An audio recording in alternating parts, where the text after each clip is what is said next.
Bonsoir et bienvenue dans Une minute, un livre. Je vous parle ce soir de 7 essais, Aimer sans posséder, une critique féministe de la fidélité, de Sabine Valence, aux éditions textuelles 2026.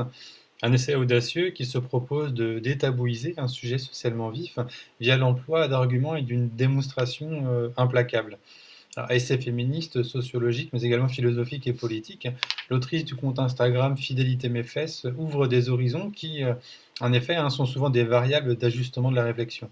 Alors qu'appelle-t-on fidélité? D'où vient-elle? Nature ou culture? Les injonctions à la fidélité sont-elles finalement consenties? Quid du consentement implicite vicié d'ailleurs dans ces relations monogames? Quid de la valeur d'un engagement oral et moral d'ailleurs? Et pourquoi parle-t-on de contrainte ou d'injonction à l'exclusivité sexuelle et à la monogamie? Se séparer plutôt que de se tromper? Autre piste d'ailleurs? Que doit-on au patriarcat finalement dans tout ce cadre? Et avant tout cela, il s'agit également de questionner la question des scripts sexuels dans la mise en couple, avec encore une fois ces injonctions à la mise en couple, et notamment des couples hétéros, etc., et monogames. Sabine, justement, pose un constat assez clair. Tout notre système, je cite, de croyance sur l'amour, entre parenthèses, l'amour est exclusif, la monogamie est naturelle, le désir sexuel est faible, repose en fait sur une conception du sexe comme une réalité négative, honteuse, tabou, un péché, une faute originelle dont on se passerait bien. Alors lorsque l'amour est placé sous tutelle, les relations amoureuses en sont fragilisées, notamment par l'obligation d'un choix unique qui pousse à la rivalité, le fait que l'autre devient un obstacle à des expériences de vie potentiellement importantes à son développement et à son épanouissement, ou encore par le doute qui vous travaille sans cesse, est-ce le bon, est-ce la bonne, voilà, on connaît bien ces questions.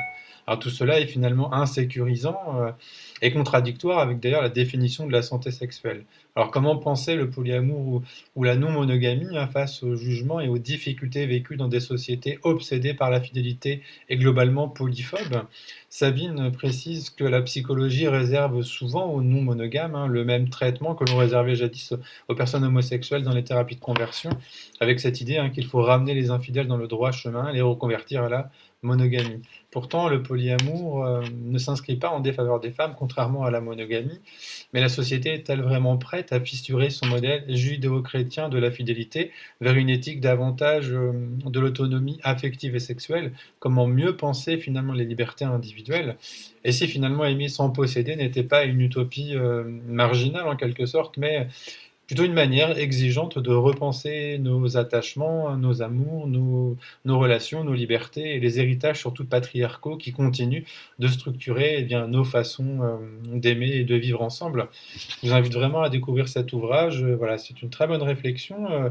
Voilà, et je suis certain que cela vous permettra d'avoir quelques pistes de réflexion et d'échange autour de vous, ça c'est certain. Bonne lecture et à bientôt.